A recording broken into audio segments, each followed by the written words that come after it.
দুর্যোগ ব্যবস্থাপনা বিষয়ে একটি আন্তর্জাতিক সম্মেলন অনুষ্ঠিত হচ্ছে সিঙ্গাপুরে। অংশগ্রহণকারীদের মধ্যে আছেন বাংলাদেশ সেনাবাহিনীর প্রধান আজিজ আহমেদ, একজন 4 তারকা জেনারেল। তার পদবি চিফ অব আর্মি স্টাফ। আমি যখনই জেনারেল আজিজের দিকে তাকাই তখনই আমার মনে হয় যে আমি বাংলাদেশের মতো উচ্চাভিলাষী সামরিক কর্মকর্তাদের দেখেছি, তাদের মধ্যে উনি শ্রেষ্ঠ একজন। এই জেনারেলের গতিবিধি পর্যবেক্ষণ করছে আল জাজিরার ইনভেস্টিগেটিভ ইউনিট। সিঙ্গাপুরে অফিসিয়াল কাজকর্ম শেষ করে তিনি মালয়েশিয়ার রাজধানী কুয়ালালামপুরে যাচ্ছেন। বিমানে বসে তিনি হাসান হাঙ্গেরি নামে এক ব্যক্তির কাছে খুদে বার্তা পাঠাচ্ছেন। কুয়ালালামপুর বিমানবন্দরে তার জন্য 2 জন লোক অপেক্ষা করে আছেন, পুলিশের খাতায় যারা দাগি আসামি। তারা আজিজের 2 ভাই। এদের মধ্যে একজন হলেন হাসান হাঙ্গেরি, অর্থাৎ বিমানে বসে আজিজ যাকে খুদে বার্তা পাঠিয়েছিলেন। তার আসল নাম হারিস আহমেদ। খুনের দায়ে দণ্ডিত এই পলাতক আসামি এখন ভুয়া নাম পরিচয় দিয়ে বসবাস করছেন। নিজেকে তিনি মোহাম্মদ হাসান বলে পরিচয় দেন। বিমানবন্দরে অপেক্ষমান আরেকজন হলেন আহমদ বংশের কনিষ্ঠ ভাই জোসেফ। খুনের দায়ে 20 বছরের বেশি জেল খেটেছেন তিনি। হঠাৎ করেই শেষ মুহূর্তে জেনারেল আজিজের প্ল্যানে কিছু একটা পরিবর্তন হলো। জনসমক্ষে ভাইদের সাথে দেখা না করে কূটনৈতিক চ্যানেল দিয়ে বের হয়ে যাচ্ছেন তিনি।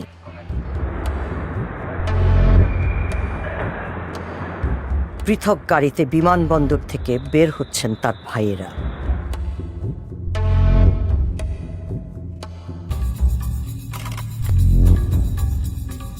কুয়ালালামপুর শহরের একটি সুরক্ষিত বাড়িতে পুনরায় একত্রিত হয়েছেন তারা।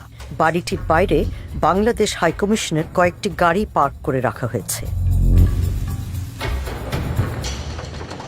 আমাদের পর্যবেক্ষণকারী দল বাড়িটির উপর নজর রাখছে। পরের দিন জেনারেল আজিজ ছোট ভাই জোসেফকে সাথে নিয়ে এই বাড়িতে ফিরলেন। তখন গেটের ভেতর থেকে বের হয়ে আসলেন আরেকজন ব্যক্তি। জেনারেল আজিজকে অনুসরণ করতে গিয়ে আমরা আহমেদ পরিবারের জ্যেষ্ঠ সদস্য আনিসের দেখা পেয়ে গেছি। আনিস আহমেদ তার ভাইদের সাথে একই খুনের মামলায় দোষী সাব্যস্ত হয়েছিলেন। তারপর থেকেই তিনি পলাতক। এই দেশে তিনি এক বিত্তশালী জীবন গড়ে তুলেছেন। কুয়ালালামপুরের যে বাড়িতে এই পরিবারের লোকজন অবস্থান করছেন, সেই বাড়ির দলিলপত্র থেকে দেখা যাচ্ছে এর মালিক আনিস আহমেদ ও মোহাম্মদ হাসান। ইনি হারিস, আজিজের ভাই। তারপর এখানে আনিস আহমেদকে দেখা যাচ্ছে। আনিস আহমেদ হলো তাদের আরেকজন ভাই, যিনি এখন পলাতক। অবাক বিষয় যে উনি উনার নাম পরিবর্তন করেননি। কূটনৈতিক গাড়ির পাহারায় 4 ভাই যাত্রা শুরু করেছেন। এই সন্ধ্যায় তাদের গন্তব্য বাংলাদেশ হাইকমিশন। একসময় এরা ছিল পাড়ার মাস্তান। এখন তারা ক্ষমতা বাড়াচ্ছে বাংলাদেশে আর সম্পদ গড়ছে বিদেশে। আজিজ সেনাপ্রধান, আনিস পলাতক আসামি যাকে আমরা মালয়েশিয়ায় খুঁজে পেয়েছি, জোসেফ 2 দশকের হাজতবাসী, আর হারিস এক পলাতক খুনি।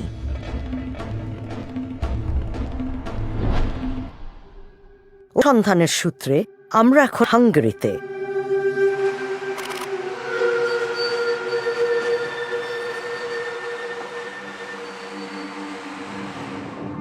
গত 5 বছর ধরে হারিস আহমেদ হাঙ্গেরির রাজধানীতে দ্বৈত জীবন যাপন করছেন।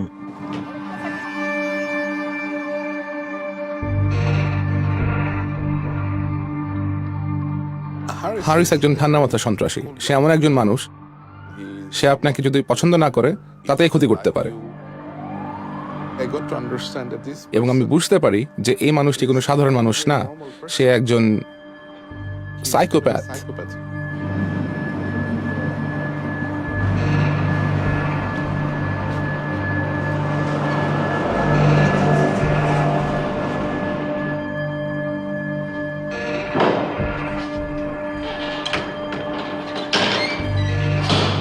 হারিসের সাথে ব্যবসায়িক যোগাযোগ ছিল এমন একজনের সাথে আমাদের কথা হয়। আমরা তার আসল নাম প্রকাশ করব না এই শর্তে। 2014 সালের ডিসেম্বরে এসবের শুরু হয়। আমি আমার একজন পরিচিত মানুষের কাছ থেকে ফোন পাই যে জেনারেল আজিজ হাঙ্গেরি ভ্রমণ করছেন। যেহেতু হাঙ্গেরিতে কোনো বাংলাদেশ দূতাবাস নেই, উনি আমাকে অনুরোধ করেন যে আমি জেনারেল আজিজকে সঙ্গ দিতে পারবো কি। সামি তাকে বিভিন্ন জায়গা ঘুরিয়ে দেখাতে নিয়ে যান, আর তখন জেনারেল আজিজ একটি প্রস্তাব রাখেন। উনি আমাকে জিজ্ঞাসা করেন ওনার ভারতে বসবাসরত ভাইকে ব্যবসা প্রতিষ্ঠা করতে আমি কোনো রকম সাহায্য করতে পারি কিনা। আমি ওনাকে বললাম উনি যদি ব্যবসা প্রতিষ্ঠা করতে চান আমি ওনাকে অবশ্যই সাহায্য করতে পারি।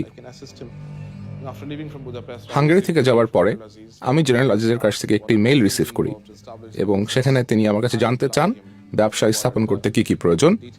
আমি ওনাকে বিস্তারিত জানালাম ব্যবসা স্থাপনের সমস্ত বিষয় ব্যাপারে।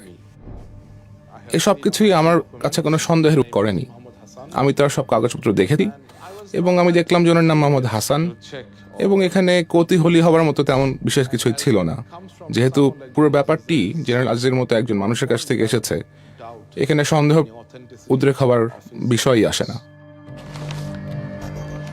আমাদের হাতে পাসপোর্ট সহ এমন কিছু জাল কাগজপত্র এসেছে যেগুলো ব্যবহার করে হারিসের ভুয়া পরিচয় তৈরি করা হয়েছে। এই পাসপোর্টটিতে উম্মে কুলসুম নামে বাংলাদেশের ইমিগ্রেশন ও পাসপোর্ট অধিদপ্তরের একজন কর্মকর্তার স্বাক্ষর রয়েছে। তিনি পাসপোর্ট জালিয়াতির সাথে জড়িত একটি অপরাধী চক্রে সম্পৃক্ত ছিলেন বলে অভিযুক্ত হয়েছিলেন। একটা জাল পাসপোর্ট জোগাড় করতে হলে প্রথমে একটা জাল এনআই ন্যাশনাল আইডেন্টিটি কার্ড লাগবে, এবং একটা জাল এনআই কার্ড জোগাড় করতে হলে বেশ কয়েকটি দলিলপত্র জাল করার প্রয়োজন আছে, যেমন জন্ম সনদ, শিক্ষামূলক সনদপত্র এবং এমনকি বিবাহের সনদপত্রও জাল করতে হবে। এবং বাংলাদেশের এত সব জাল দলিলপত্র জোগাড় করায় উনি দেশের মধ্যেই কয়েকটি বেআইনি বা অপরাধমূলক কাজ করেন। তারপরে তো উনি এইসব ব্যবহার করেছেন একটি পাসপোর্ট পাওয়ার জন্য, এবং এই পাসপোর্টটি একটি মিথ্যে নামের জাল পাসপোর্ট। এবং এই পাসপোর্টটি নিয়ে উনি যে সব দেশে ভ্রমণ করেছেন সে সব দেশের আইন ভঙ্গের জন্যও উনি অপরাধী। আমাদের হাতে আসা নথিপত্রগুলো জেনারেল আজিজের অফিস থেকেই পাঠানো হয়েছিল। আজিজ তখন বর্ডার গার্ড বাংলাদেশ বা বিজিবির মহাপরিচালক ছিলেন। এখানে আরেকটি আশ্চর্যজনক ঘটনা দেখতে পাচ্ছি। এই দলিলে সাক্ষী দিয়েছেন মেজর সুজাউল হক এবং ব্রিগেডিয়ার জেনারেল হাসনাত, যারা দুজনই বিজেপিতে আছেন যখন জেনারেল আজিজ বিজেপির প্রধান ছিলেন। তাই সম্ভবত ধরে নেওয়া যায় যে আজিজ এই দুই ব্যক্তিকে জাল দলিলে সই করতে বাধ্য করেছেন। বিজিবির আরেক কর্মকর্তা মেজর সামি রশিদ এই ইমেলটি পাঠিয়েছিলেন, যেটির অনুলিপি গেছে আজিজের কাছেও। ইমেইলে আছে বাংলাদেশের একটি ব্যাংকে মোহাম্মদ হাসান নামক একজন ব্যক্তির অ্যাকাউন্টের প্রত্যয়ন সংক্রান্ত একটি ডকুমেন্ট। এইসব জাল নথিপত্র পাঠানোর ক্ষেত্রে মেজর রশিদের ভূমিকার প্রমাণ হিসেবে একটি ডেলিভারি নোটও আমাদের হাতে এসেছে। এই দলিলপত্র জাল করার জন্য এবং হাঙ্গারিতে পাঠানোর জন্য জেনারেল আজিজ সেনাবাহিনীর বেশ কয়েকজন উচ্চ পদের অফিসারদেরকে সহযোগিতা করতে বাধ্য করেছেন।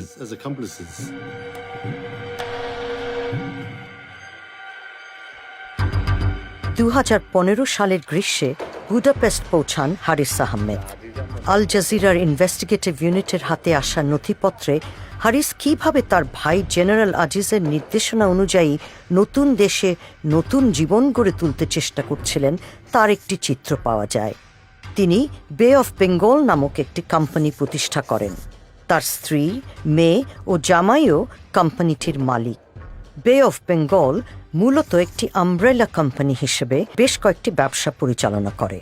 এসব ব্যবসার মধ্যে আছে নিভো ফ্যাশন নামে একটি পোশাকের দোকান। এখানে দেখাচ্ছে জেনারেল আজিজ পারিবারিক বিনিয়োগের খোঁজ খবর নিত, কিন্তু এই দোকান 6 মাস পরে বন্ধ হয়ে যায়। বে অফ বেঙ্গল টেইলরভিল নামের আরেকটি প্রতিষ্ঠান কিনে নেয়। তারপর বুদাপেস্ট নগরীর প্রাণকেন্দ্রে একটি রেস্তোরাঁ খোলে কোম্পানিটি। 5 মাস পরে সেই রেস্তোরাঁটিও বন্ধ হয়ে যায়। সস্তায় থাকার ব্যবস্থা সহ একটি হস্টেল ব্যবসাও শুরু হয়েছিল। বেঙ্গল হস্টেল নামের সেই ব্যবসাও 1 বছরের মধ্যে বন্ধ হয়ে যায়। কিভাবে অর্থ পাচার প্রতিরোধ করতে হয় সেই বিষয়ে ব্যাংকগুলোকে পরামর্শ দেন গ্রেম ব্যারো। এই ব্যবস্থা পরিকল্পিত অপরাধের দিকে ইঙ্গিত করে। আপনি এমন সব ব্যবসা খুঁজতে থাকবেন যেখানে ক্যাশ টাকা বিনিময় হয়, যেমন রেস্টুরেন্ট, হোটেল, হোস্টেল ইত্যাদি। এটার নাম হলো কমিংলিং, মানে কালো টাকার সাথে বৈধ টাকা মিশিয়ে দেওয়া, যাতে বোঝা না যায় কোনটা বৈধ টাকা এবং কোনটা অবৈধ টাকা। হারিসকে তার ব্যবসা বাণিজ্য নিয়ে চিন্তিত মনেই হয় না, অথচ লোকসান নিয়েই চলতে থাকে বে অফ বেঙ্গল। বিভিন্ন ব্যর্থ ব্যবসায় কয়েক হাজার ডলার হারায় কোম্পানিটি। উনি প্রায় বাইরে যেতেন, বিভিন্ন বারে গিয়ে মদ খেতেন, এবং সেখানে যদি কোনো মহিলার সাথে তার পরিচয় হতো, কথা হতো, তিনি তাদেরকে হোস্টেলে নিয়ে আসতেন, পার্টি করতেন। এই সব কিছুই আমার কাছে একজন প্রতিষ্ঠিত ব্যবসায়ী চারিত্রিক বৈশিষ্ট্য বলে মনে হতো না।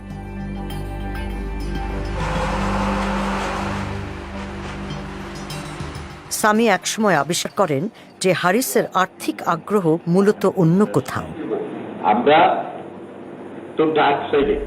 হারিস মূলত ব্যবসায়িক লেনদেনের ক্ষেত্রে মধ্যস্থতাকারী হিসেবে কাজ করেন। নিজের প্রভাব ও যোগাযোগ ব্যবহার করে বিভিন্ন কাজ বাগিয়ে নেন, বিশেষ করে সরকারি কাজ, বাংলাদেশ সরকারের বিভিন্ন কন্ট্রাক্ট। এখন এই একটা কইলাম আপনার সিগারেট, এটা দিয়ে পয়সা কামায়া লাগাই তারা। বাংলাদেশ সেনাবাহিনীর কাছে হাঙ্গেরিতে তৈরি বুলেট সরবরাহের একটি কন্ট্রাক্ট বাগাতে হারিস সামির সাহায্য চান। এটা আপনি আর আমি পারবো, একটু আপনার আমি ইনশাল্লাহ চ্যালেঞ্জ করে পারি, কিন্তু আমি তো প্রপার হয়ে যেতে পারি না। আমি তো ভাই বুলেট হলে 1 নম্বর পৃথিবীর সেরা বুলেট, আর আর্মি এটা বাংলাদেশে একমাত্র নাই। হারিস নিজে পেছনে থেকে সামিকে সামনে রেখে কাজটি করতে চান। আমি যেহেতু ওনার ভাই, এই হিসাবে আমি আর্মিতে কোনো জায়গায় আমি শোবো না, আপনি সইবেন। কাজের অগত কাজের দরকার, আমাকে পয়সার দরকার। আমার শো দরকার কি আমি ওইখানে আপনার লগে যে বইয়া থাকবো, আমি কে পরিচয় দিবেন না, দেখেন নাকি আমি পয়সা দিই আপনারা, আমরা খাইবেন আমি কেমন, এটা তো আর অটোমেটিক, এখানে তো আর অন্য কিছু না, এখানে ডাইরেক্ট চলে যাবো পয়সা। হারিস জানতে পারেন যে তার অজান্তেই বাংলাদেশে সামরিক পণ্য সরবরাহের একটি চুক্তি হয়ে যাচ্ছে। তিনি চুক্তিটি ভেস্তে দেওয়ার পরিকল্পনা করেন। যে এরকম আমি যদি আটকায় না দিতে পারছি, আটকায় আপনার কাছে যদি না এসে দৌড়ে ওকে, তাহলে আমার নাম হারিস না। ওকে, আর্মিতে কথা বলতেছি না। কটা বাজে বাংলাদেশে? বাংলাদেশে এখন বাজে 7টা-8টা মতো বাজে। তিনি প্রায় বাংলাদেশের বিভিন্ন মানুষজনকে ফোন করতেন এবং খুব জঘন্যভাবে তাদেরকে গালিগালাজ করতেন, এবং ফোনের মধ্যেই তিনি তাদেরকে খুব বাজেভাবে তিরস্কার করতেন। হারিস বাংলাদেশের সামরিক গোয়েন্দা সংস্থা ডিজিএফআই এর একজন কর্মকর্তাকে ফোন করছেন।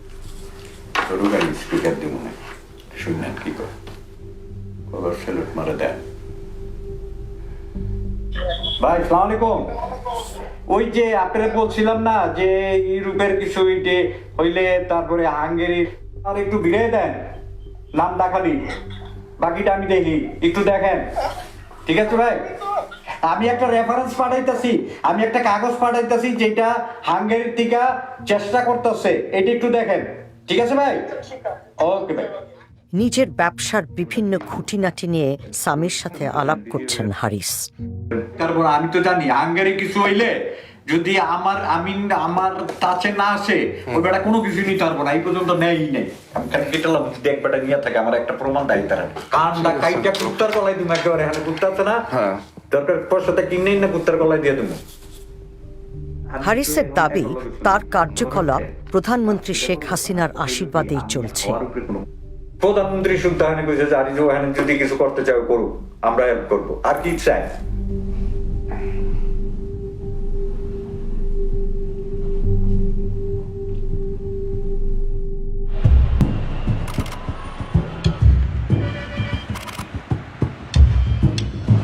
দীর্ঘকাল ধরে প্রধানমন্ত্রী শেখ হাসিনার জীবনের গল্পের সাথে ওতপ্রোতভাবে জড়িয়ে আছে আহমেদ পরিবারের নিয়তি। 1971 সালে বাংলাদেশকে একটি স্বাধীন রাষ্ট্র হিসেবে প্রতিষ্ঠার সংগ্রামে নেতৃত্ব দিয়েছিলেন শেখ মুজিবুর রহমান। হাসিনা তারই বড় মেয়ে। যুদ্ধ পরবর্তী সময়ে কঠিন অবস্থায় পড়ে দেশটি। দারিদ্র্য ও অনাহার জেঁকে বসে। আইন শৃঙ্খলা পরিস্থিতি সম্পূর্ণরূপেই ভেঙে পড়ে। ব্যাপক সংকটের মুখে শেখ মুজিব বিরোধী দলগুলো বিলুপ্ত করে দেন। অভ্যুত্থান ঘটায় সেনাবাহিনী। হাসিনা ও তার বোন তখন ইউরোপে। জার্মানির অ্যাম্বাসেডর ফোন করলেন, তো উনি আমাকে বললেন যে বাংলাদেশে সামরিক অভ্যুত্থান হয়েছে। এই খবরটি শোনা মুহূর্তেই আমার মনে হলো যে কেউ আর নেই, সম্ভবত আমরা সবাইকে হারিয়েছি। কিন্তু তখনও আমরা জানতে পারিনি যে সঠিক ঘটনাটা কি।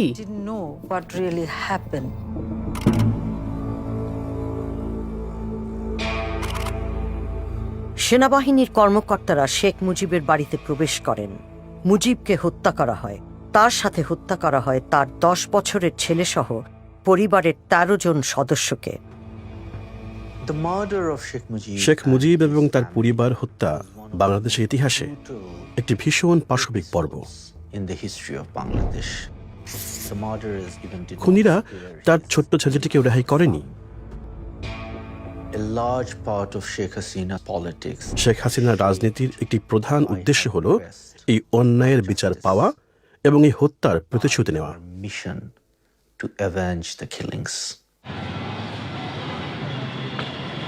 শেখ মুজিবকে যেখানে হত্যা করা হয়েছিল তার 2 কিলোমিটারেরও কম দূরত্বে মোহাম্মদপুর নামক একটি এলাকায় আহমদ পরিবারের বসবাস। 5 সন্তানের মধ্যে দ্বিতীয় হলেন আজিজ। তিনি তখন বয়সে কিশোর। উনারা ভীষণ দরিদ্রের মধ্যে মানুষ হয়েছিলেন। ইকবাল পরিবারটিকে জানতেন।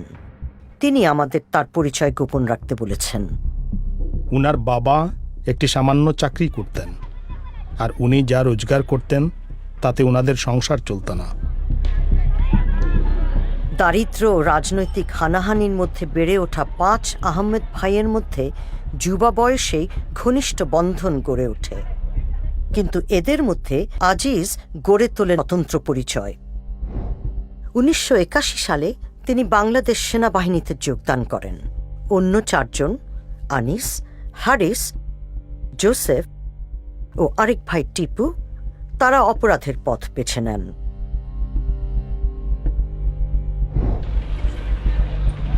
উনারা টাকা আদায় করতেন, উনারা মানুষদের অপহরণ করতেন।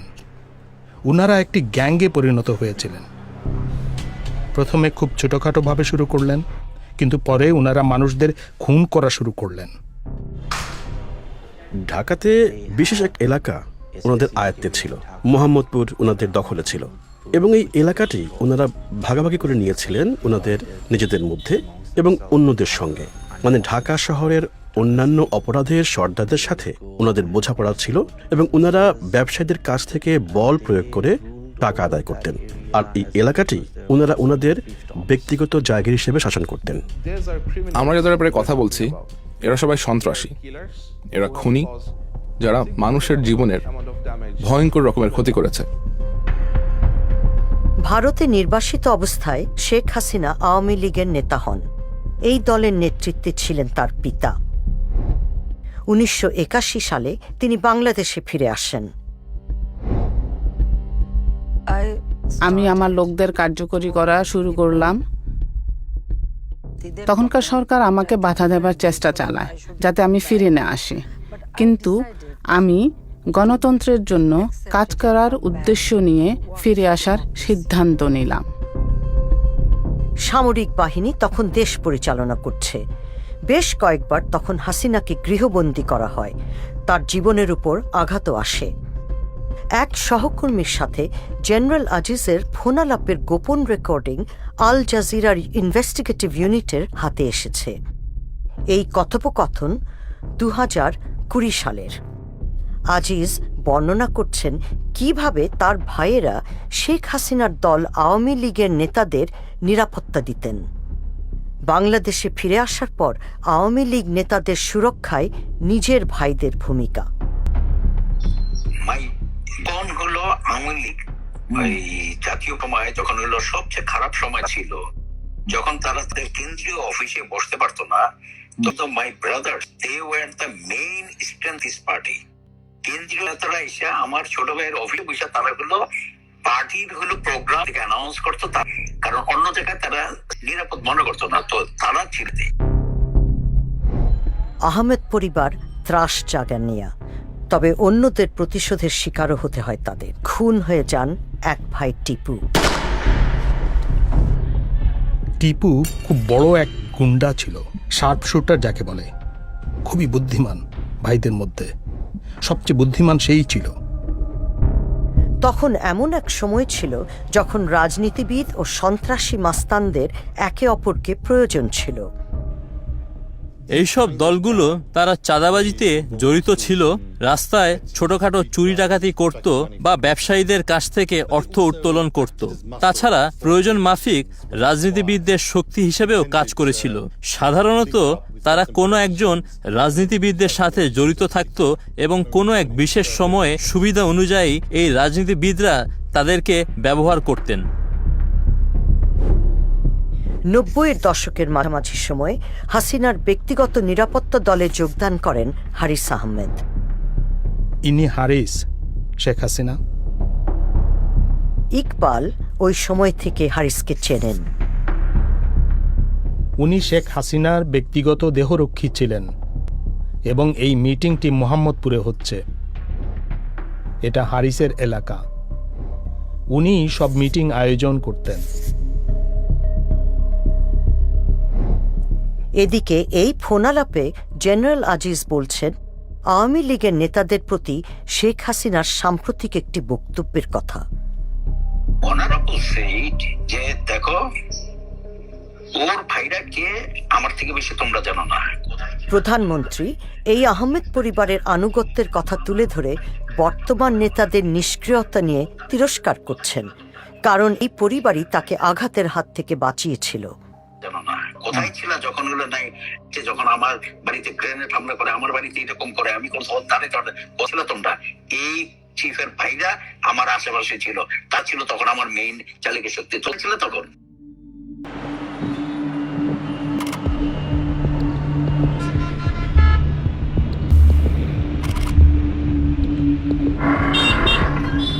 মোহাম্মদপুরের একটি ব্যস্ত রাস্তায় একটি হত্যাকাণ্ড আহমেদ পরিবারের ভবিষ্যৎ নির্ধারণ করে দেবে। মোস্তফা রহমান ছিলেন প্রতিদ্বন্দ্বী এক রাজনৈতিক দলের সদস্য। এই দলটি শেখ হাসিনার পরিবারকে হত্যার সাথে জড়িত। মোস্তফা ও তার 2 সহকর্মীকে ঘিরে ফেলা হলো।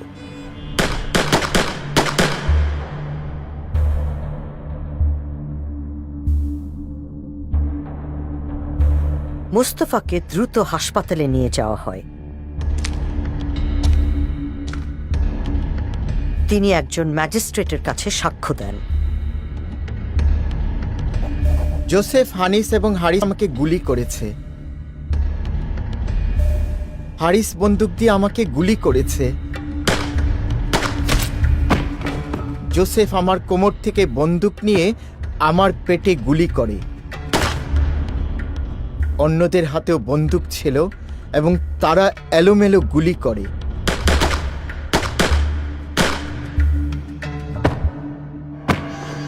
আমাকে 9 বার গুলি করা হয়। 5 দিন পরে তিনি মারা যান। মুস্তফা ছিলেন নিজের খুনের ঘটনায় মূল সাক্ষী। মোস্তফা রহমানের হত্যার 1 মাস পর শেখ হাসিনা বাংলাদেশের নতুন প্রধানমন্ত্রী হিসেবে দায়িত্ব গ্রহণ করেন। আহমেদ পরিবারের 3 ভাই খুনের অভিযোগে অভিযুক্ত হন। 8 বছর পর হাসিনা যখন ক্ষমতার বাইরে, তখন আদালতের এক রায়ে দণ্ডপ্রাপ্ত হন তারা। জোসেফকে দেওয়া হয় মৃত্যুদণ্ড, আনিস ও হারিসকে যাবজ্জীবন কারাদণ্ড, কিন্তু তারা ততদিনে পলাতক। আল জাজিরার ইনভেস্টিগেটিভ ইউনিট তাদেরকে খুঁজে পাওয়ার আগে 15 বছর ধরে তারা নিখোঁজ ছিলেন। দেশের মধ্যে হারিস আহমেদ একজন বড় গ্যাংস্টার ছিলেন এবং গ্রেফতার করার জন্য পুলিশ তাকে খুঁজছিল। আনিস আহমেদ একটা নির্মম হত্যার অভিযোগে অভিযুক্ত ছিল। আমার মনে হয় না যে শক্তিশালী কিছু ব্যক্তিদের সাহায্য ছাড়া ওনারা দেশ পলাতক হতে পারতেন। এসব ঘটনাক্রমটি আসলে একটি উল্লেখযোগ্য বিষয়। 1994-95 এর দিকে হারিস ওনার ব্যক্তিগত দেহরক্ষী ছিলেন।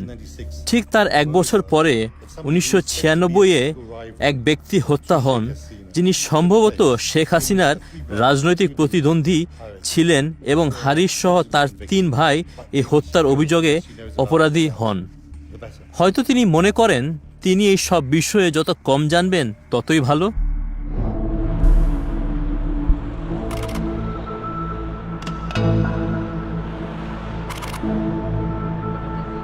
এদিকে সামি আবিষ্কার করেন তার ব্যবসার অংশীদার হারিস আহমেদ একজন পলাতক খুনি, ইন্টারপোলের রেড নোটিশ তালিকায় যার নাম রয়েছে। আমি একটা সময় বুঝতে পারি যে এই লোকটিকে একটা নিরাপদ দেশে পৌঁছানোর জন্য আমাকে ব্যবহার করা হয়েছে, এবং আমি অনুভব করি যে হারিস এবং জেনারেল আজিজ আমাকে ব্যবহার করেছে।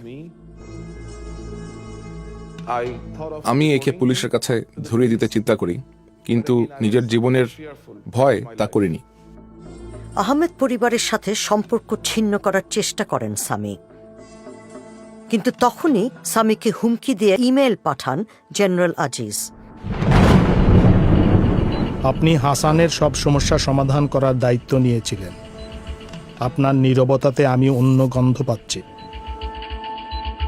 জেনারেল আজিজ তার কথায় প্রচন্ড রকম ক্ষোভ প্রকাশ করেন।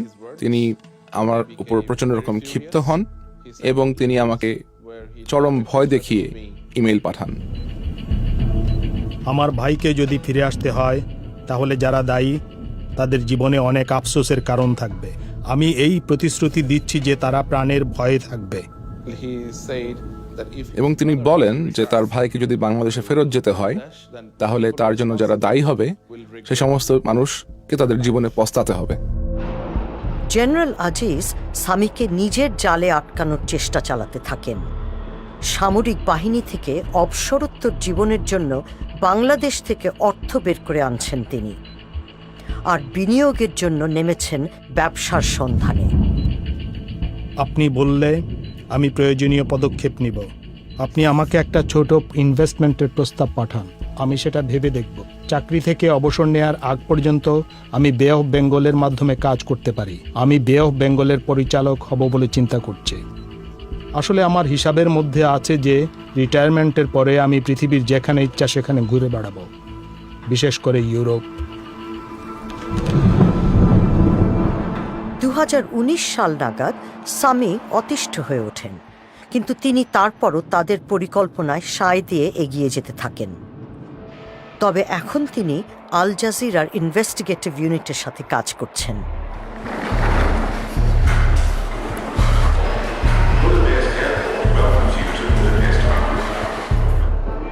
হারিস একটি ব্যবসায়িক সফর শেষে ফিরছেন। আসসালামু আলাইকুম। কেমন আছেন? হ্যাঁ, ভালো আছেন? এই যে মিস্টার রহমান, আমি রহমান ফ্রম কানাডা। হারিস এসে পৌঁছেছেন, আর তার সাথে কানাডা ভিত্তিক আর্থিক পরামর্শদাতা মোহাম্মদ রহমান। তার ওয়েবসাইট অনুসারে মোহাম্মদ রহমান একটি ইমিগ্রেশন পরিষেবা প্রতিষ্ঠান পরিচালনা করেন, যা বিত্তশালী বাংলাদেশিদের বিদেশে আবাস অর্জনে সহায়তা করে। দলের সাথে রয়েছেন হারিসের সহকারীও।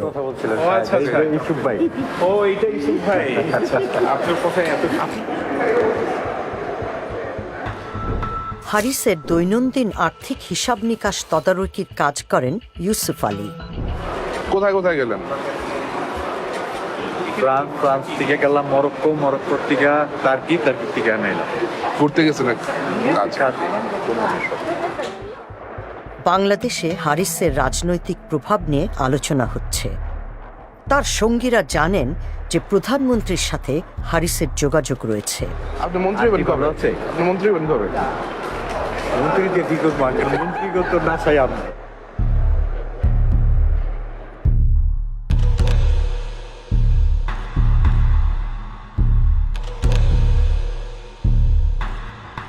আপাতদৃষ্টিতে ব্যবসায় সাফল্য না পেলেও নতুন বিনিয়োগের জন্য হারিসের কাছে প্রচুর অর্থ রয়েছে।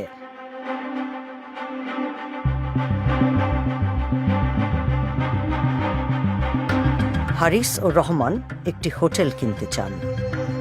সামি তাদের আশেপাশে ঘুরিয়ে দেখান। How many rooms do you have?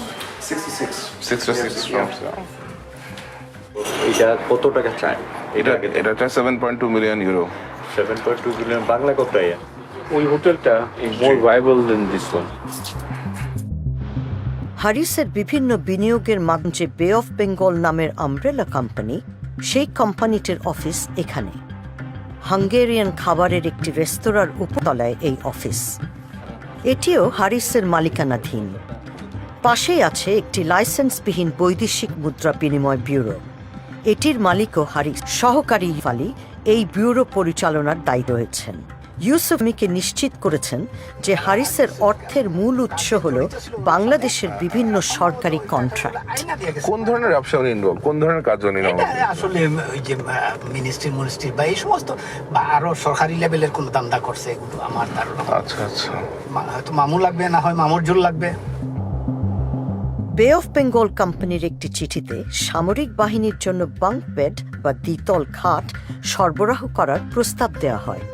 এই চিঠির প্রাপক বর্ডার গার্ডস বাংলাদেশ, বিজিবির মহাপরিচালক। তারিখ নভেম্বর 2015। বিজিবির মহাপরিচালক তখন হারিসেরই ভাই আজিজ। এই ধরনের পৃষ্ঠপোষকতা হারিসকে প্রচুর অর্থ উপার্জনের সুযোগ করে দিয়েছিল। পরের গত ইলেকশনে তো আমার সামনে দেখছি কতজনে দান্দা ওনারে যে বলছে, ভাই আমার একটা নমিনেশন দিয়ে দেন, আমি 5 কোটি টাকা দেবো। সিরিয়াসলি? ইউসুফ বলছেন, হারিস মধ্যস্থতাকারী হিসেবে মোটা অঙ্কের অর্থের বিনিময়ে সেনাবাহিনীর বিভিন্ন কন্ট্রাক্ট ঠিকঠাক করে দেন। তো হাসান মিয়া এগুলো ইচ্ছা করলে ব্যক্তিগতভাবে কিছুটা আমি ক্লিয়ারলি বলতে পারবো না, কি 2-4 কোটি টাকা, এই 2-4 কোটি না, 30-40 কোটি টাকা মিনিমাম কামাই নিছে কয়েকদিনে। 30-40 কোটি টাকা? ও। আল জাজিরার ইনভেস্টিগেটিভ ইউনিট প্রমাণ পেয়েছে যে হারিস আহমেদ হাঙ্গেরির বাইরেও বিনিয়োগের পোর্টফোলিও স্থাপন করছেন।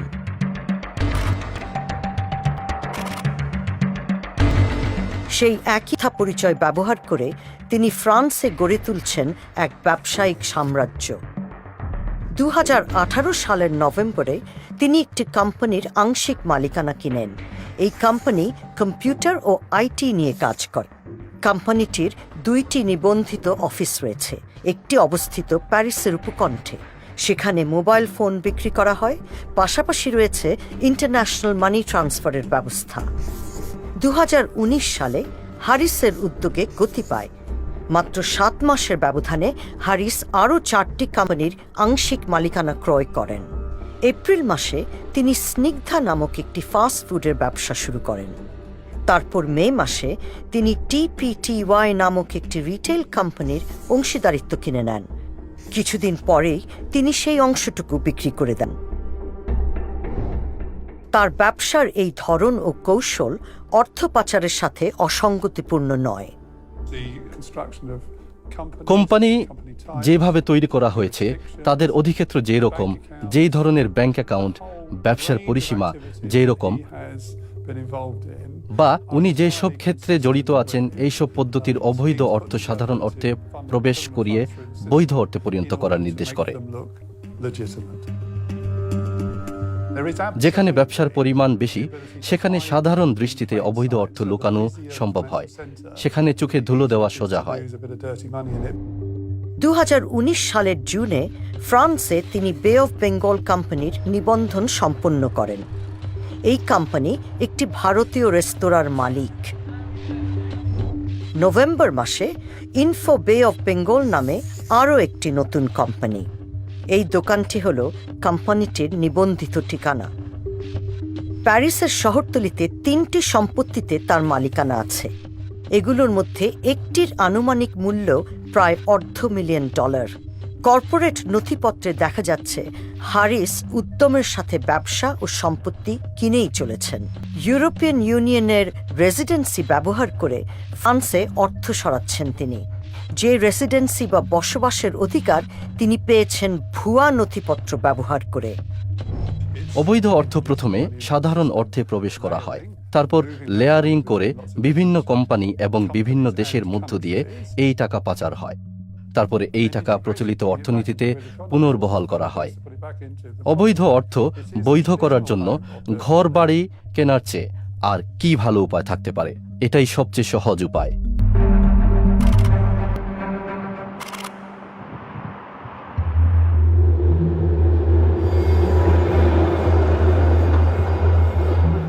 মধ্যস্থতাকারী বা দালাল হিসেবে হারিস বাংলাদেশে বিনিয়োগ করতে ইচ্ছুক ইউরোপের বেসরকারি কোম্পানিগুলোর জন্য কাজ করেন।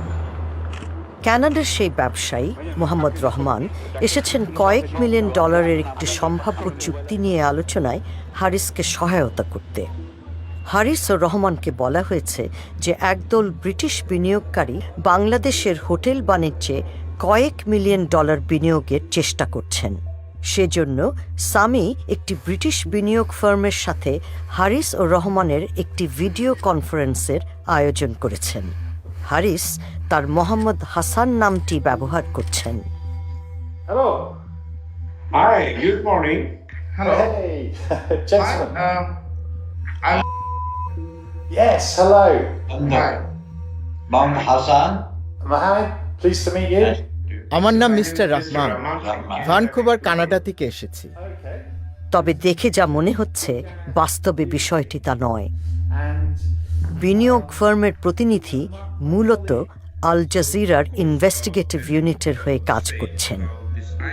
বাংলাদেশে কিছু একটা করলে সত্যি খুবই ভালো হবে, কিন্তু কিছু সমস্যা হতে পারে রাজনীতির কারণে, এবং সেখানে কিছু দুর্নীতিও আছে।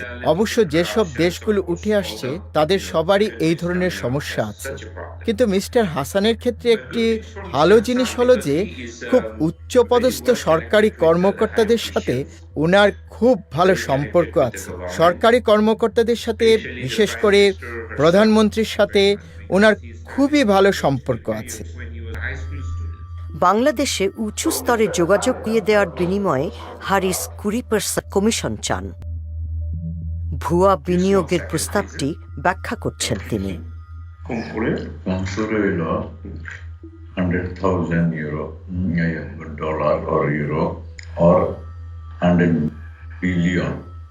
এটা ইনভেস্ট করতে হবে যদি 5 স্টার বা এনি বিজনেস যা করতে চায়। ফর ল্যান্ড বাই পারচেজ $1 মিলিয়নের নিচে কোনো মানে সুইটেবল ওই ধরনের ব্যবসা হবে না। আমাদের যেটা we take 20% for all liquidation. এরপর রহমান বিশদভাবে ব্যাখ্যা করছেন কিভাবে তারা কাজ করেন। উনি এই চিঠিটা ওনার বড় ভাইকে দেবেন এবং আমরা আনুষ্ঠানিকভাবে আপনাদের অফিসে আসব আরও একটু আলাপ আলোচনা করার জন্য। প্রয়োজন হলে আমরা লন্ডনের হাই কমিশনে ফোন করে দেব, যাতে হাই কমিশনের লোকেরাও সরকারি কর্মকর্তা সেই মিটিংয়ে থাকতে পারে। তারপরে উনি এই প্রস্তাবটি আমাদের প্রধানমন্ত্রী এবং আর্মি চিফের কাছে নিয়ে যাবেন। জিনিসটি তাহলে দেখতে অনেক বেশি পাকা লাগবে। তো উনার কোম্পানি বাংলাদেশে আপনাদের কনসালটেন্ট হিসেবে যেতে হবে।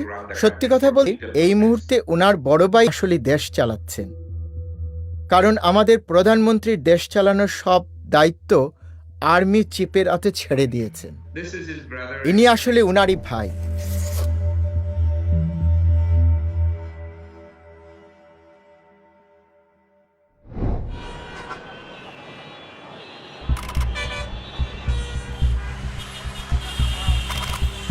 একটি নির্বাচনের আয়োজন করতে হবে শেখ হাসিনার। 1 বছর আগে তিনি আজিজকে বিজিবির প্রধান হিসেবে নিয়োগ দিয়েছেন।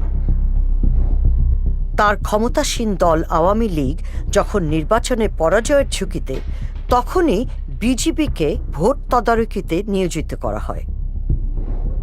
আজিজ বিজেপির প্রধান ছিলেন এবং এই ভূমিকায় উনার দায়িত্ব ছিল বিরোধী দলগুলোর শক্তি দমন করা তাদের প্রভাব বিস্তার নিয়ন্ত্রণ করা এবং নজর রাখা যাতে তাদের রাজনৈতিক কর্মকাণ্ড সরকারের সমালোচনা না হয়। উনি খুব গর্বিত ছিলেন এবং বলেছেন যে নির্বাচনের বিজয়ী ফলাফল উনি শেখ হাসিনাকে হাতে তুলে দিয়েছেন। এইটি একটি অত্যন্ত গুরুত্বপূর্ণ মুহূর্ত ছিল, কারণ তখন আওয়ামী লীগ সরকারের পতন হওয়ার সত্যিকারের একটি সম্ভাবনা ছিল। কয়েক বছর পরে আজিজের ভবিষ্যৎ নিয়ে আলাপ করার জন্য শেখ হাসিনা তার সাথে দেখা করেন। জেনারেল আজিজের মনে হয় তিনি তার আনুগত্যের পুরস্কার পেতে যাচ্ছেন। আমাকে মহামান্য বলেছে, মহামান্য নিজে বলেছে আমাকে, বলে যে আজিজ সাহেব আপনারটা কি মাননীয় প্রধানমন্ত্রী এসে আমার সাথে তখন যখন কথা বলছে বলেছে না আমি চিন্তা করছি that is no other alternative but ইয়াতে এটা। কিন্তু জেনারেলের ক্যারিয়ার এগিয়ে নিতে হলে তার ভাইদের বিরুদ্ধে হত্যার দণ্ড থাকার বিষয়টি সুরাহা করতে হবে। এবং এই যে আপনার ভাইদের অন্যান্যদেরকে জিনিস করছে এটা ওনার পরিকল্পনা অনুযায়ী এই ধরনের যে তার এটা হওয়ার আগে তাদের এগুলো সব ক্লিয়ার করতে হবে। আমাকে নিজে হলো উনি আমার সাথে আলোচনা করে গেছে। পরিকল্পনার মধ্যে ছিল আজিজের সর্বকনিষ্ঠ ভাইকে জেল থেকে বের করে নিয়ে আসা, মৃত্যুদণ্ডকে কমিয়ে যাবজ্জীবন কারাদণ্ডে পরিণত করার জন্য জোসেফের আবেদন ইতিমধ্যেই সফল হয়েছে।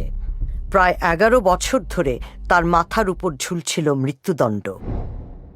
আর বাইরে কিন্তু চলে যেতে পারতো না, এমন না যে অন্য পার্টি থেকে হলো তাদেরকে তখন বলে এই চলে আসো, কিন্তু ওরা তো বেইমানি করে, ওরা তো রাজি হয়নি কখনো। ওই রক্ত নাই, ওই রক্ত নাই গুলো বেইমানি করার। 2018 সালে প্রধানমন্ত্রীর পরামর্শে জোসেফকে রাষ্ট্রপতি ক্ষমা করে দেন। সামরিক বাহিনীর একটি সূত্র সাংবাদিক তাসনিম খলিলকে এই ক্ষমা প্রাপ্তির বিষয়ে জানান। আমি একটু অবাক হয়ে ভাবলাম যে কেন আর্মির একজন লোক আমার সঙ্গে এত বড় একজন কুকর্মিকারীর মাপ হয়ে যাওয়া নিয়ে আলোচনা করছেন। কারণ প্রথমে আমি উনার কথার মানে বুঝতে পারিনি। তারপরে উনি হাসতে শুরু করলেন এবং উনি বললেন, আপনি বুঝতে পারছেন না যে যখন আপনার ভাই জেল খাটছে খুনের অভিযোগে, তখন তো আপনি আর্মির চিফ হতে পারেন না। 1 মাস পর সেনাপ্রধান হন জেনারেল আজিজ আহমেদ। তখন আমি বুঝতে পারলাম যে উনি জেনারেল আজিজের কথা বলছেন। আলোচনাটি আসলে একজন কুকর্মকারীকে নিয়ে নয়, বরং আজিজ একজন জেনারেলকে নিয়ে। অবাক হওয়ার বিষয় যে চিফ অফ আর্মি পদের জন্য শেখ হাসিনা জেনারেল আজিজকে একজন উপযুক্ত ব্যক্তি হিসেবে গণ্য করলেন। তো আমাদের প্রশ্ন, কেন উনি এই ঝুঁকি নিতে প্রস্তুত ছিলেন?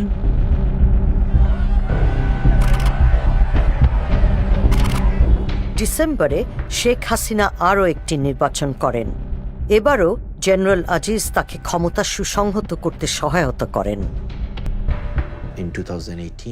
2018-তে বাংলাদেশের প্রতিটি নির্বাচন কেন্দ্রে অথবা প্রায় প্রতিটি কেন্দ্রেই ব্যাপক ভোট চুরির কাজে আর্মি অত্যন্ত গুরুত্বপূর্ণ ভূমিকা পালন করেছিল। বিরোধী দলীয় নেতা কারাগারে, অন্যরা আটক, কারো কারো আর কখনো দেখা মেনি।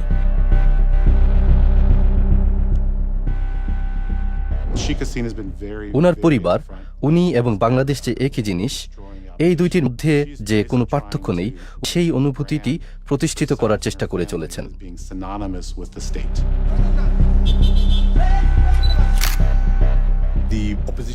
বাংলাদেশে বিরোধী পার্টিদের এত পরিমাণে দমন করা হয়েছে যে তারা বিরোধী দল হিসেবে প্রায় অক্ষম। বলপূর্বক অপহরণ করা বা বেআইনি হত্যা ইত্যাদি ব্যাপারে আইন প্রয়োগকারী কর্তৃপক্ষ অনিয়মভাবে এবং তারা দায়মুক্তভাবে নিজেদের পরিচালনা করেছেন। দেশ চালানোর কাজে এইসব পদ্ধতি স্বাভাবিক হয়ে দাঁড়িয়েছে।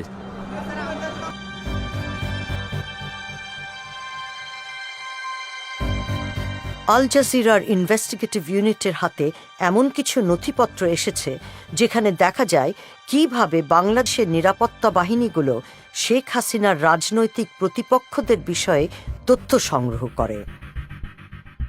এর মধ্যে রয়েছে একটি স্পাইওয়্যার কেনার চুক্তিপত্র।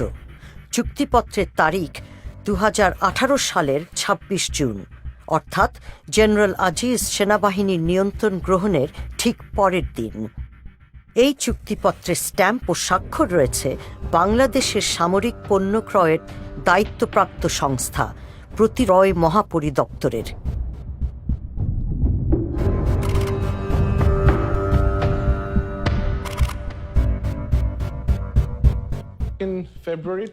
দু সালের ফেব্রুয়ারিতে ডিজিএফআই তে কর্মরত আমার একজন বন্ধু আমাকে জানান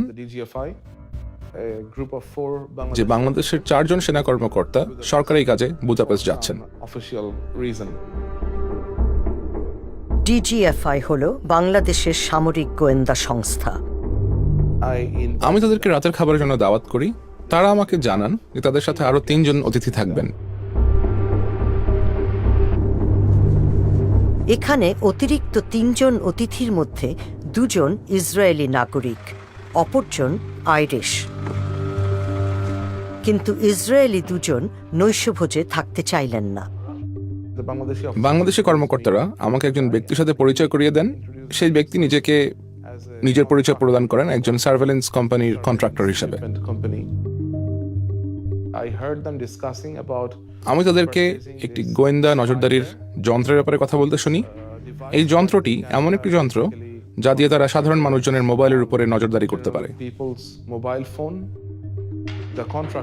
কন্ট্রাক্টরটি বলেন যে বাংলাদেশের মানুষ যেন কোনোভাবেই এই যন্ত্রটি ইসরায়েল থেকে এসেছে এটা জানতে না পারে, এবং তখনই আমি সিদ্ধান্ত নেই আমার রেকর্ডারটি অন করার। আমার কোম্পানি সিঙ্গাপুরে, আমি কোম্পানির বিক্রয় প্রতিনিধি। এই চুক্তির মধ্যস্থতাকারী হলেন সভরেন সিস্টেমসের জেমস ম্যালোনি। আমরা ওয়াইফাই নজরদারির প্রযুক্তি সরবরাহ করতে পারি এবং সেলুলারও। তাছাড়া ভিডিও নজরদারির প্রযুক্তি আছে। নথিপত্রগুলো নিশ্চিত করছে যে বাংলাদেশ পরোক্ষভাবে ইসরায়েলের একটি কোম্পানি থেকে সার্ভেইলেন্স বা নজরদারির সরঞ্জাম কিনছে। পিক6 প্রতিষ্ঠা করেছে ইসরায়েলের প্রাক্তন কিছু গোয়েন্দা বিশেষজ্ঞ। ইসরায়েলের সাথে বাংলাদেশের কোনো কূটনৈতিক সম্পর্ক নেই, তাই বাংলাদেশ আইনগতভাবে ইসরায়েলের বাণিজ্য করতে পারে না। বাংলাদেশ বিশ্বের 3য় বৃহত্তম মুসলিম দেশ। একটি স্বাধীন ফিলিস্তিন রাষ্ট্র না হওয়া পর্যন্ত ইসরায়েলকে স্বীকৃতি না দেওয়ার নীতি দেশটির। সিঙ্গাপুর ভিত্তিক সভরেন সিস্টেমস মূলত মধ্যস্থতাকারী হিসেবে কাজ করছে, তবে সভরেন সিস্টেমসের ওয়েবসাইটেও পিক6 কোনো বন্ধ নেই। এগুলো ইসরায়েলি জিনিস। আমার এইসব প্রযুক্তি খোলাখুলিভাবে প্রচার করি না। আমাদের ওয়েবসাইটে সেলুলার বা ওয়াইফাই নজরদারির প্রযুক্তির কোনো উল্লেখ নেই। আমি মানুষের দৃষ্টি আকর্ষণ করতে চাই না। বুদাপেস্টের বাইরের একটি ওয়্যারহাউসে 4 জন বাংলাদেশি গোয়েন্দা কর্মকর্তাকে প্রশিক্ষণ দেন ওই 2 ইসরায়েলি। আমরা বাংলাদেশি কর্মকর্তাদের ছবি অস্পষ্ট করে দিয়েছি। মাঝের ব্যক্তিটি হলেন জেমস ম্যালোনি। 2 ইসরায়েলি গোয়েন্দা বিশেষজ্ঞকে আমরা শনাক্ত করতে পারিনি। মন্তব্যের জন্য পিক6-এর সাথে যোগাযোগ করা হলে কোনো সাড়া পাওয়া যায়নি। এই স্পাইওয়্যারের ম্যানুয়ালে P6 ইন্টারসেপ্টের কথা বলা হয়েছে। এটি একটি ইমসি ক্যাচার বা স্টিংরে হিসেবেও পরিচিত। এই P6 ইন্টারসেপ্ট মূলত মোবাইল ফোনে নজরদারি চালানোর সিস্টেম। যন্ত্রটি একটি মোবাইল টাওয়ারের মতন। কোনো নির্দিষ্ট এলাকায় ফোনের কানেকশন হলে সেখানকার সব বার্তা বা যোগাযোগ মধ্যপথে রোধ করে আড়ি পাতা সম্ভব। আপনার ফোনে আপনি যা যা করেন, যেমন ফোনে কথা বলা, টেক্সট করা এবং যে ওয়েবসাইটে যান, এই সবই উদ্ঘাটিত করা যায়। একই সময়ে 200 থেকে 300টি ফোন এটাতে সংযোগ করানো যায়। এই নির্দিষ্ট মডেলটির ফোনের কথাবার্তা বা যোগাযোগে হস্তক্ষেপ করার ক্ষমতা আছে। এর দ্বারা একটি টেক্সট মেসেজের বিষয়বস্তু পরিবর্তন করা সম্ভব। আপনি একজনের আইডেন্টিটি নকল করতে পারবেন। এখন কোনো আন্দোলন নজরদারি ও দমন করতে ব্যবহার করা যাবে ইসরায়েলি প্রযুক্তি। এই প্রযুক্তি সাধারণ নাগরিকদের উপর নজর রাখার জন্য ব্যবহার করা হয়। আমরা দেখি যে এর মাধ্যমে বিভিন্ন মতের মানুষদের পরিচয় জানা যায় এবং তাদের কি নেটওয়ার্ক আছে সে সম্বন্ধে অনেক কিছুই বোঝায়। আপনি যদি জানেন যে একজন মানুষ কোথায় যাচ্ছে, আপনি সেখানে যেতে পারেন। সেখানে কোনো রকম প্রতিবাদ করা বা এমনি ও কারণে জনসমাবেশ হোক, আপনি দেখতে পাবেন যে সেখানে কে কে আছে এবং তদন্ত করার জন্য সকলের উপর একই নজর রাখতে পারবেন। এইসব বিশেষজ্ঞ প্রযুক্তি অতিরিক্ত গোপন এবং অনধিকার প্রবেশমূলক কাজে লাগানো যায়। আমাদের পাবলিক প্রোফাইল সম্বন্ধে আমরা খুব সাবধানে থাকি। অবশ্যই সাধারণ নাগরিকদের জানতে দিবেন না যে আপনারা এসব প্রযুক্তি ব্যবহার করছেন। চূড়ান্ত চুক্তিতে একটি শর্ত রয়েছে যে সরবরাহকারী প্রতিষ্ঠান ও বাংলাদেশ সামরিক বাহিনী এই বিষয়ে একটি নন ডিসক্লোজার এগ্রিমেন্ট বা তথ্য রাখার চুক্তি সই করবে। চুক্তিতে এই নজরদারির সফটওয়্যারের উৎস দেশকে গোপন রাখা হয়। সেখানে শুধু উল্লেখ আছে যে এটি হাঙ্গেরিতে তৈরি। জ্ঞানী শক্তি। আপনি যদি জানতে পারেন যে মানুষজন কি বলছে, তারা কোথায় গিয়ে একত্রিত হচ্ছে, কি পরিকল্পনা করছে, তাহলে আপনি অনেক কিছুই জানতে পারবেন। আর তারপরে সেই সব তথ্য কাজে লাগানোর ক্ষমতা আপনার থাকবে। হারিসের দাবি যে তিনি তার প্রতিপক্ষের মোবাইল ফোন ট্র্যাক বা অবস্থান নির্ণয় করার কাজে বাংলাদেশের নিরাপত্তা বাহিনীগুলোকে ব্যবহার করতে পারেন। তিনি বলছেন, র্যাপিড অ্যাকশন ব্যাটালিয়ন নামক আধা সামরিক বাহিনী তার হয়ে একটি ফোন ট্র্যাক করেছে। সেই সময় র্যাবের প্রধান ছিলেন বেনজির আহমেদ। এখানে তাকে হারিসের ভাই জোসেফের সাথে দেখা যাচ্ছে। জোসেফ জেল থেকে ছাড়া পাওয়ার পর র্যাব আছে, আছে, সবকিছু তো গদি তো কাম করাইছে। এই আমি তো আমার গুন্ডা হইলো র্যাব। আমার তেমন গুন্ডা লাগে না তো, আমার তো এই গুন্ডা, কারো উঠাইলে কারো ধরো ফেরো। হারিস বলছেন তিনি র্যাবকে ব্যবহার করে একজনের ফোন ট্র্যাক করিয়েছেন এবং ওই ব্যক্তিকে র্যাব গ্রেপ্তারও করেছে। আমার পাড়ার তো ওই সালার প্রতি তো ছিল, আমি করাইছি প্লেনের টিকা করাইছি। আর আমি ব্যাংককে ফোন করে নাম্বার দেয়, আমি তোরা হয় মাইরালামু, হ্যাঁ, কিন্তু তোরা মারবো না গেলে তো তুই কষ্ট। সেলিম প্রধান সম্প্রতি জুয়ার ব্যবসায় জড়িত থাকার অপরাধে দোষী সাব্যস্ত হয়ে 6 মাসের সাজা পান। ওর একটা গার্লফ্রেন্ড আছে, গার্লফ্রেন্ডটা ফিট করছি, গার্লফ্রেন্ডের ইনফরমেশন দিছে, মোবাইল ট্র্যাকিং করাইছি। 2020 সালের এপ্রিলে বেনজির আহমেদ র্যাব থেকে বদলি হয়ে বনে যান বাংলাদেশের সবচেয়ে ক্ষমতাধর পুলিশ কর্মকর্তা। ওরা কাজ করে, একটা গুন্ডা আছে, পুলিশ আছে, পুলিশের তো বড় গুন্ডা, গুন্ডা লাগে না তো। গুন্ডা হন পুলিশ, যার পুলিশ লাইন আছে, যার প্রশাসন আছে, হ্যাঁ হন গুন্ডা। হারিস তার জেনারেল ভাইকে এখানে জড়িয়ে মানুষ সৃষ্টি কাটতে চান না। আমি কি করতে আর খামাচ্ছা খাকি পোশাকের মধ্যে ঢুকে বয়ে থাকবো, হিসাবটা বুঝছে, সে অমুক আছে, তমুক আছে, আইজি আছে, এবং আমাকে তো বেরোয় না। ওর খাই আমিও খাই, ডাইরেক্ট কথা। আমরা তিনি বলছেন দুর্নীতিবাজ এক চক্রের সাথে তিনি জড়িত, যে চক্র পুলিশ সদস্যদের এমন জায়গায় বদলি করে যেখানে ঘুষ পাওয়া যায় বেশি, বিনিময়ে সিনিয়র কর্মকর্তাদেরও ঘুষের ভাগ দিতে হয়।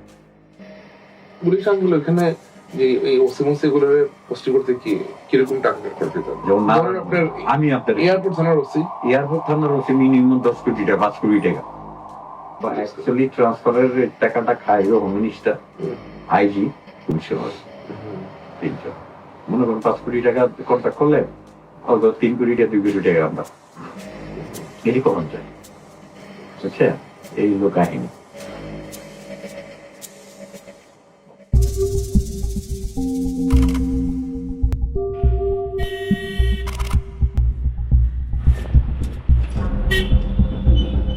মোহাম্মদপুরে, যেখানে আহমদ ভাইরা শৈশব কাটিয়েছিলেন, সেখানে নিজেদের স্বার্থ হাসিলে র্যাবকে ব্যবহার করছেন তারা। স্থানীয় রাজনীতিবিদ মিজান রহমানকে গ্রেফতার করা হয়েছে। যদিও তিনিও শেখ হাসিনার দল আওয়ামী লীগের একজন নেতা, কিন্তু তার চেয়েও বড় কথা, তিনি মোস্তফা রহমানের ভাই, যাকে খুন করেছিলেন হারিস, জোসেফ ও আনিস। আমি গুলির শব্দ শুনতে পাই। এটা আমাদের জন্য ভীষণ ভয়ঙ্কর ঘটনা ছিল এবং আমি জানি না যে কেন এটা হলো। মেহেদীর চাচা যখন খুন হলেন, মেহেদী তখন ছোট। এটা ভীষণ একটা ভয়ঙ্কর সময় ছিল আমাদের জন্য। এটি খুবই একটি নির্মম হত্যা। মেহেদী এখন বিদেশে থাকেন। তার ভাষ্য, জেনারেল আজিজ র্যাবকে ব্যবহার করে তার পরিবারকে শাস্তি দিচ্ছেন। মেহেদীর খুন হওয়া চাচার সাক্ষ্যের কারণেই জোসেফকে কারাগারে যেতে হয়েছিল। পালিয়ে থাকতে বাধ্য হয়েছেন হারিস ও আনিস। যারা রেবের সাথে জড়িত, যেমন লেফটেন্যান্ট কর্নেল বা কর্নেল, তারা সকলেই জেনারেল আজিজের খুব ঘনিষ্ঠ লোক। জেনারেল আজিজ যদি বলেন হ্যাঁ ঠিক আছে এটা করেন, শুধুমাত্র জেনারেল আজিজের সরাসরি হুকুম পাওয়ার পরেই তারা সেই কাজটা করবে। বাংলাদেশে জনসাধারণ রাবকে প্রচণ্ড ভয় পায়। রাব যদি তাদের খোঁজ করতে আসে তাহলে তারা পালিয়ে যান, এবং আমরা দেখেছি যে রাবের কারণে অনেক মানবাধিকার কর্মী, নারী অধিকার কর্মী, এমন আওয়ামী লীগ দলের ভেতরের সমালোচকরাও দেশ থেকে পালিয়ে গিয়েছেন, কারণ তারা শুনেছেন যে রাব তাদের বাড়ির দরজায় ধাক্কা দিতে আসবে। বাংলাদেশের সেনাবাহিনীর ক্ষমতা তার হাতে, তার ভাইদের ক্ষমতাও তার হাতে, কারণ তারা গ্যাংস্টার, তারা আসলে মাফিয়া।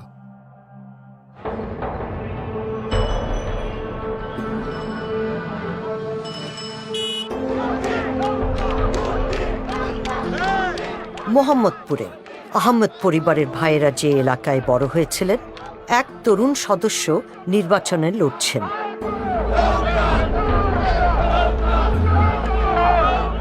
আসিফ আহমেদ হলেন জেনারেল আজিজের ভাতিজা, অর্থাৎ আনিস আহমেদ, যিনি কুয়ালালামপুরে থাকেন, তার ছেলে। 2020 সালের জানুয়ারিতে আসিফ নিজের রাজনৈতিক জীবন শুরু করেছেন। তিনি দুর্নীতি দমনের প্রতিশ্রুতি দিয়ে নির্বাচনে জিতেছেন। এবং দুর্নীতিটা আশা করি অনেক কমে আসবে। আমাদের মাননীয় প্রধানমন্ত্রী দুর্নীতির বিরুদ্ধে যেভাবে অভিযান চালাচ্ছে, সেটার ভয়ে অনেকে হয়তো ইনশাল্লাহ সামনে দুর্নীতি করার সাহস রাখবেন না। আমি তাকে অনেক ধন্যবাদ জানাই, এরকম শক্ত একটা পদক্ষেপ করার জন্য। নিজের দলের লোকজনকে সে ছাড় দেয়নি এই দুর্নীতি বিরুদ্ধে অভিযান করার জন্য। ধন্যবাদ।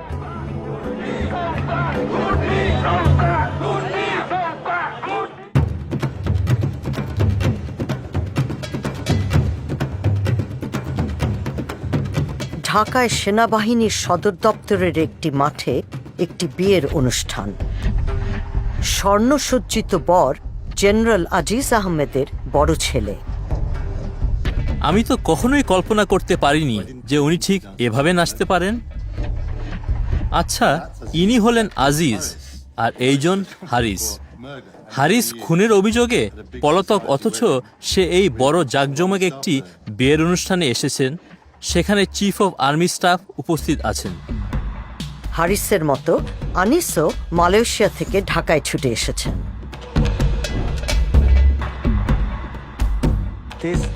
অবিশ্বাস্য ব্যাপার, কারণ এরা গ্যাংস্টার।